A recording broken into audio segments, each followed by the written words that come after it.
Hey everybody, this is David Skrikas. I'm gonna do a quick video here. I am gonna finally launch the new pay services.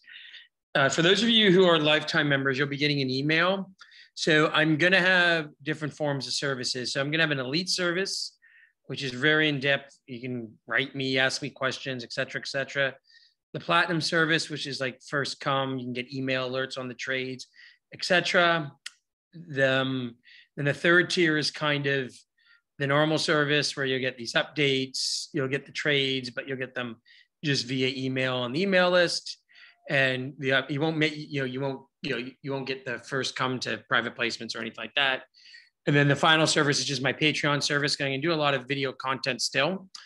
And I kind of like to make it, if I can produce more content if you sign up as a Patreon member for $8 a month, because then I don't have to find other ways to make, basic revenue. So that's what I'm going to do. So the platinum service, the elite service is going to be $400 a month, $4,000 a year. I discounted at $2,000. And if you are a lifetime member, I'm going to do the first 2 months for free, and then it'll only be $1,000. The platinum service is $200 a month, $2,000 a year, or it's free with a lifetime membership. The basic service is, is $70 a month, and then the Patreon service is $8 a month. So that's what I'm going to do. And I would ask that even if you're a lifetime member, if you could please do the $8 a month, because I have about 1,000 people who open these emails. So if just a couple hundred of you did, the Patreon service for $8 a month, that would give me a nice little, basically, I have no mortgage anymore. So basically pay for expenses, and like I said, can keep the content coming. Now that I'm back, we're going to do the content. So let's get right into this. I'm going to talk about the macro markets here. And then, like, for example, one of I'm going to have a lot of stock recommendations when I launch the pay service, but it's going to be for pay members. Now, we talked about AMP. I'm going to have a video on AMP tomorrow, Friday, talking more in depth about the company. And it's done very well. Since I recommended it in the low to mid 20s, it's now up to about 40 cents a share. I don't expect it to go up 60% every week, but it's always good to have a nice little launch out of the gate like that. And just so you know, right now, even though I do think there's going to be a secondary move lower in the markets, I'm still going to do some shorting, but I think I'm going to be more focused because now these stocks are cheap enough into the junior sector and other, in other sectors. Everything is cheap enough now in the sectors that I like, where I think we can start averaging in. So I'm going to start doing more on the long side now with shorts as more hedges. Like we did really well in the shorts. And, the fact of the matter is the last couple of shorts I've done in terms of, Air Canada, even though their earnings were shit, Home Capital Group's earnings weren't very good either, but they're not working. And part of the reason they're not working is we're in this counter trend rally. And I just want to be patient and wait for this rally to play out for things to work. Home Capital, I just think they're just being dishonest. I don't know if you remember that thing in The Big Short, that scene when the guys, subprime is starting to blow up in the first quarter of 2007, but the subprime bonds are going up in price, and they're losing money even though they're right on the trade. And that's the way I felt about Home Capital. I'm not screaming, yelling like those guys did, because I've kind of, you kind of get a little jaded here, but like. Anyhow, like I'll start off with that because let's get the negativity out of the way. But like, and by the way, Moody's was the same way. Moody's had terrible earnings and downgraded their outlook, but the stock has rallied. So and then you just don't know how high these bear market rallies can go. So this is like very difficult. And now all the big short sellers like Jim Chanos or these people, they'll tell you what difficulty it is, to do this. And the whatnot. So, because you can be right about something and then,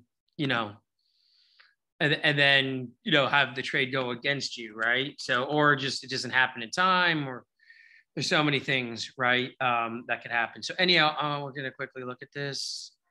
Let me get this. We're going to share the screen. Okay, so, here on stock charts, this is HCG right here, and you can see it's up 5%. I was actually looking at adding it when it really gapped up this morning, probably some shorts covered.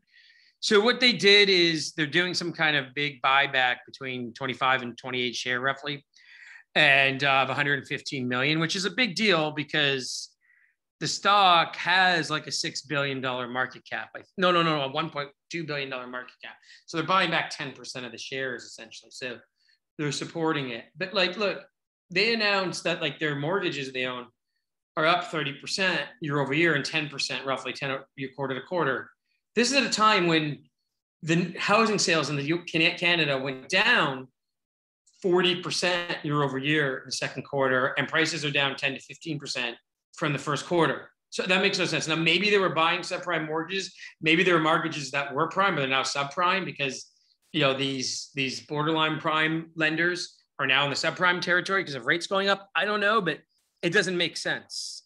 And if you go look at them, there's no provisions for bad loans. We all know bad loans in Canada are going up.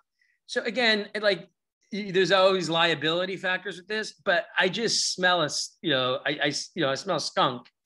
And, and usually, and you go look again, like the fourth quarter of 2007, Goldman Sachs, all the big banks were trading at 4 or 5 times earnings. The reason they were doing that was because the E was not sustainable in a downturn in the housing market. And that's what we're seeing here. And there's all kinds of things that Home Capital does to attract, investment. They have a bank, they pay higher rates of interest to attract capital so they can loan it out, to do all these things. But like the fact of the matter is this: if housing prices in Canada continue to go down and housing sales themselves collapse, all banks are a bit of a Ponzi scheme, right? All banks loan out money, but they need depositors to put in money so they can keep loaning it out. Well, if all of a sudden you can't create any loans and you don't have any depositors coming in, and then people can't pay those loans because the interest is too high, it all kind of unravels, or people can't pay, don't want to pay because they're too underwater in their houses, whatever it may be. So I'm probably going to add to this short this quarter, but we have to be cognizant that they are doing this buyback of 10% of their shares.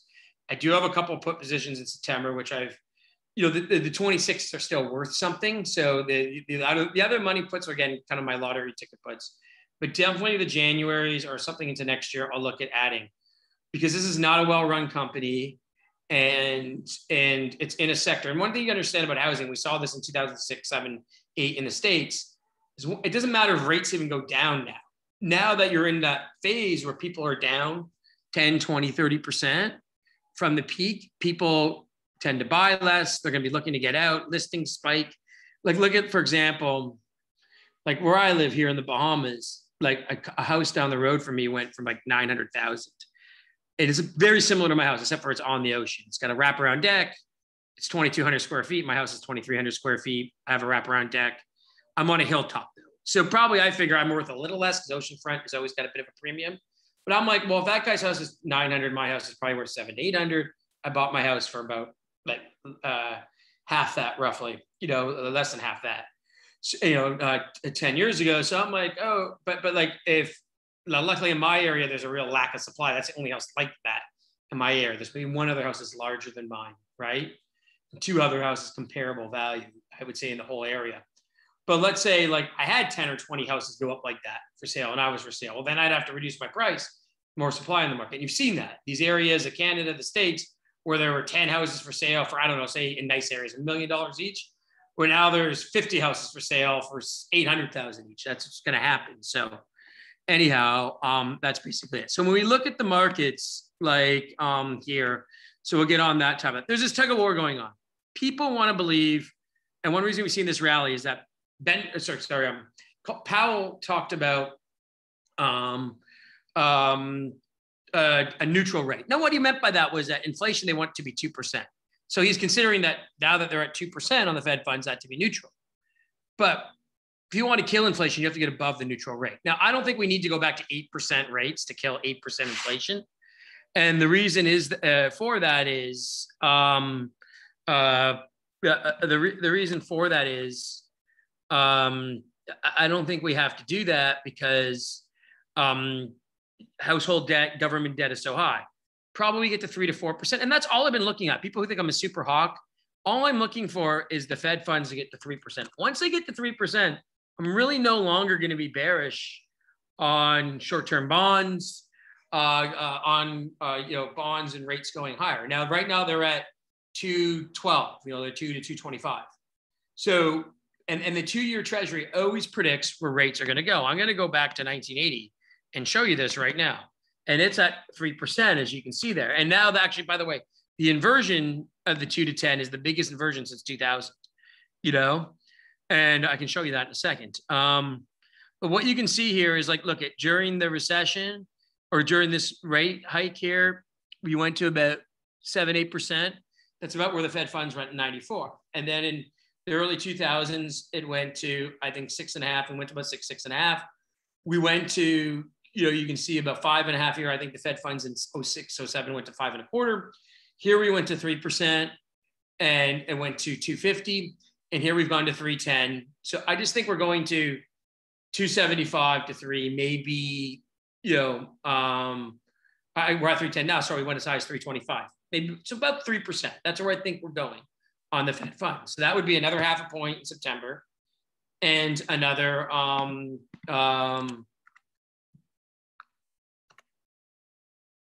quarter point.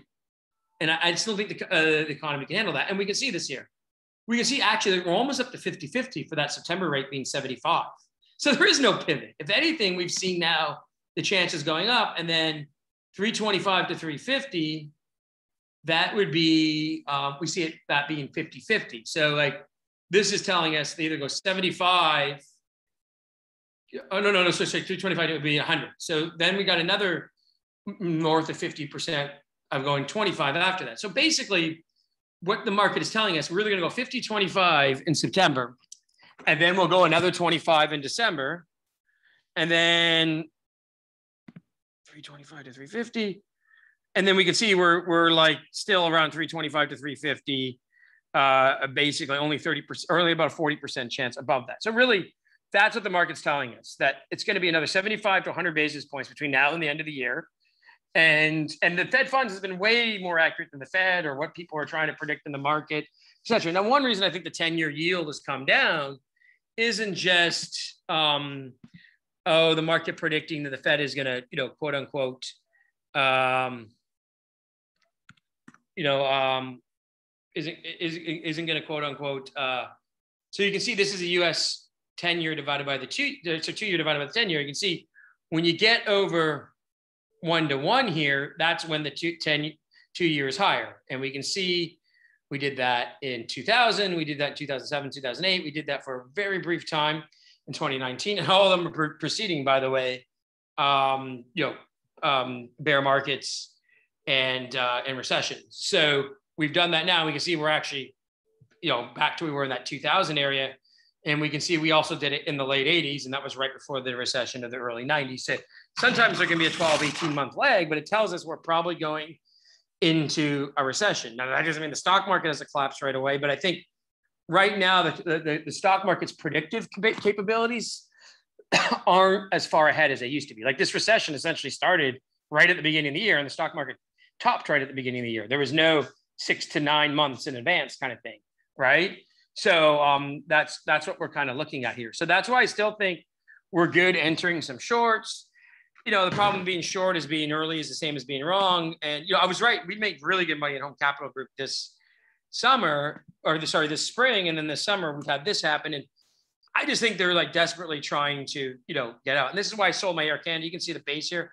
I could see Air Canada rallying to 19 to 20, especially these lower oil prices. I'm talking more about that in a second, could kind of help the airlines shorter term. But remember, if we see demand destruction, we start seeing, layoffs, lower rates and lower oil prices. We saw that in 2008. We saw that in 2020. Aren't going to mean a lot. Now, a lot of people just think I'm like an inflationista, they call it, like someone who's always bullish on inflation. But I'm actually not. One reason I didn't buy into the whole oil thing, I'm not that bullish on energy here, going forward. I think that if we look at, this is oil, which is the energy ETF, and I'll show you the actual oil price too. I think that if we break about this $85 to $90 level, and we're under 90 today, we're at like 88, 89 in oil. I think we're going to go back to these lows of 2021, which is, you can see about low 20s on oil itself on the ETF. And the problem with WTI on stock charts is not, we're about 88 today. We're kind of breaking down. So I'm thinking 65 to 70. I don't think we're going to see the all out because supplies are too constrained as opposed to 2008 or as opposed to 2020 and all commodities. I don't think we're going to see the huge commodity bust like in 2008 or 2020. Remember, in 2020, the global economy essentially came to a halt for a few months when the lockdown started. So I don't think we'll see that, but I could definitely see us falling back to about the $70 range. And I think that would be a great buying opportunity because I think if that happens, the S&P would probably be back at 3,000 and the Dow would probably be at, 25,000 or lower. The NASDAQ would probably be 50% from its all-time high at that level. And the Fed would then stop the rate increases and get ready to cut sometime next year. And I think you'd want to be in energy right now, right then. So, but I do think I'm short-term bearish on energy. And I really have been. I didn't really buy into the whole Russia thing. I still think the issue with Russia is still supply constraints to Europe. Like energy in Europe is trading at a bigger premium, to energy in the US. And then so it's energy in Europe. Obviously some food or price inflation, and things like rents are still are lagging. They're still at all-time highs. Lagging, coming down in price. So that's what we're kind of looking at here. So I've talked about this. So we did a small position in this to start. That looks like a bigger decline than it is.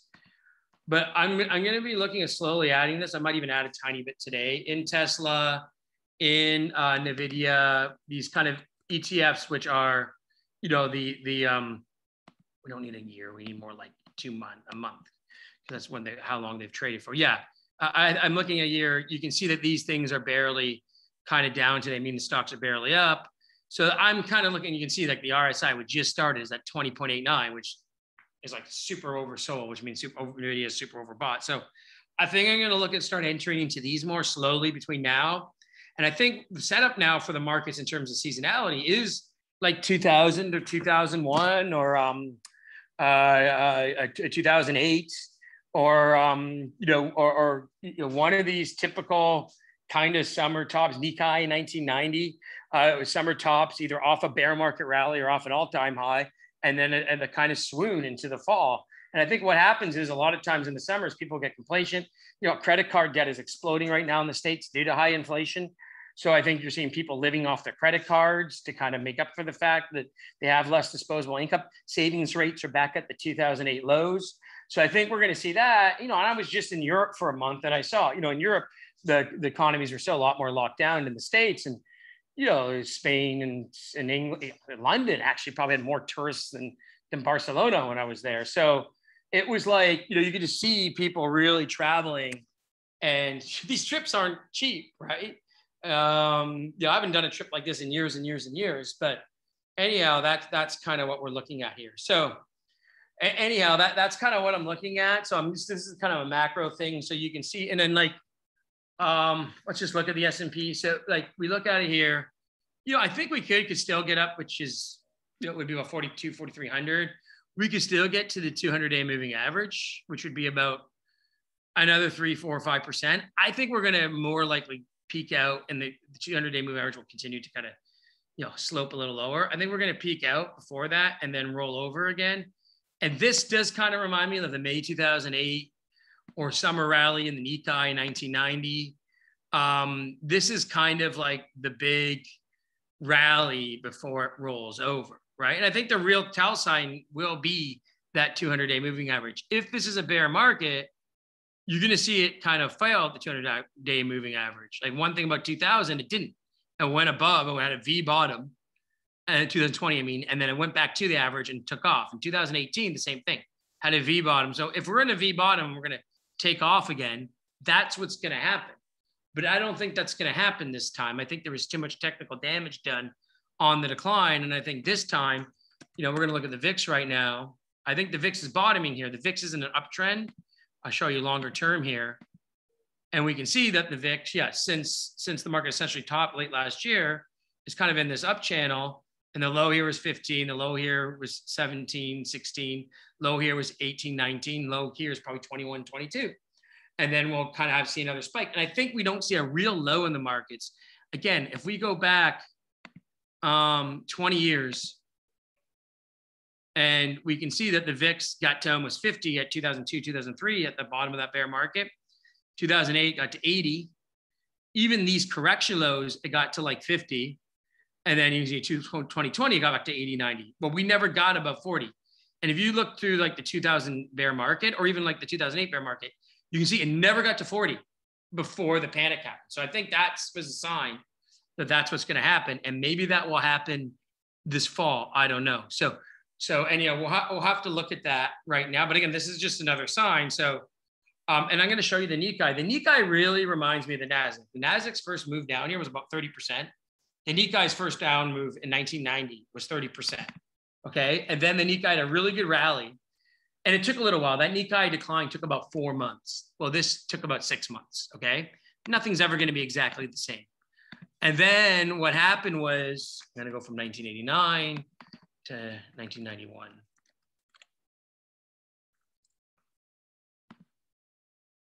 And we're going to see here, oh, I'm going to get a line chart so we can see it better. So solid line. Yeah, and we can see it here. The Nikkei went from like 40,000 to about 29,000. It was actually 28 because this doesn't show that, but 29, you do that math, that's 27, 28% actually almost exactly, say the NASDAQ.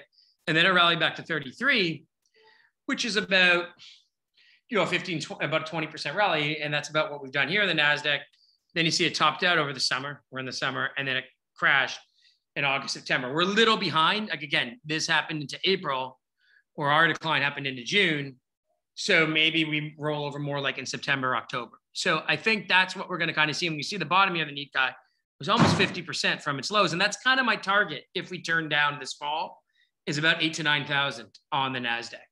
So anyhow, that's basically my target, right? So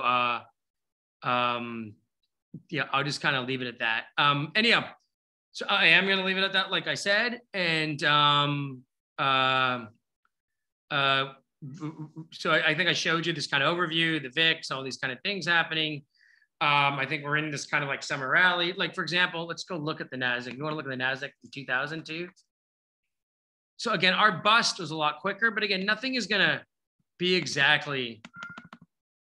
I'm going to start this in 1999. You hear my cat.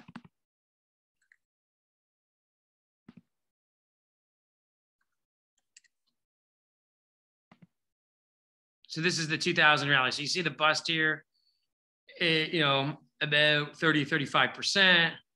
And then this rally that happened just, took about a month and a half. Our rally's been about a month and a half in a week or so. And then the NASDAQ kind of rolled over.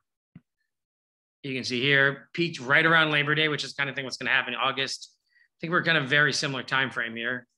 And then it kind of rolled over, into the fall and the winter. Now, if we get this kind of decline, not like the Nikkei, where the Nikkei bottomed in October, and this takes all year, I think we will see those 2 or 3. I think if like we're just at the lows, say come November, I think the Fed will still be raising rates. If we kind of totally break down, I think the Fed will like do that 50 basis points in September, and that's it. So that's where I think we are right now. You see, notice that this did go above the 200 days. So that's what we have to watch. Does it bounce off and buy?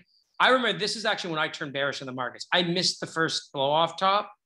But then I held in my newsletter through this kind of the decline and the rebound.